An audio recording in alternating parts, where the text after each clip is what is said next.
Tyler, why don't you start us off with this article on text messaging? All right, so this was basically written up from a recent study on consumers' preferred methods of interacting with brands and other corporate entities. The really interesting nugget that they found here was that people seem to be warming up to using text messages for corporate interactions and different kind of brand things rather than previously when it had been things like email or phone calls. So I don't think it's quite surpassed email, but it's trending that way. Is that fair to yeah, say? basically it's Okay. made a big leap in the last year or so.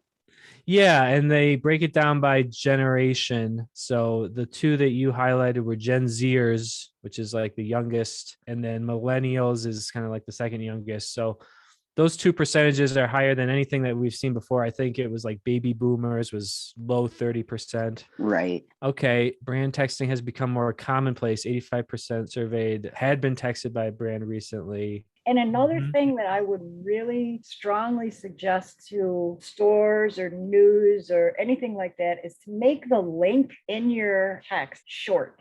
So make it Right. a link rather than putting that whole link in, because I'm not going to shop on my phone. I'm going to go online on my computer or laptop or whatever. Give me an easy type in the URL. So this is kind of Okay. the opposite of that email stat showing Right. that most people only have 47 unread text, which I don't get texted often enough for that to ever become an issue. I have like a hard time believing that. But Yeah, that seems high. I mean, for me, I keep that clean. It hasn't replaced email, they're saying. Yeah, I think if you want to make sure that you have a mobile friendly link in there, something that people can type if they're trying to work from a desktop.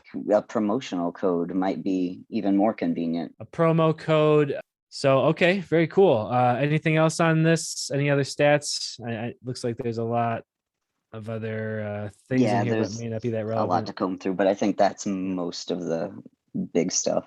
Thanks for watching Today in News Tech, the podcast covering innovation in digital journalism. You can follow us on Facebook, Twitter, and subscribe on YouTube or any of your favorite podcast apps. We'll see you tomorrow.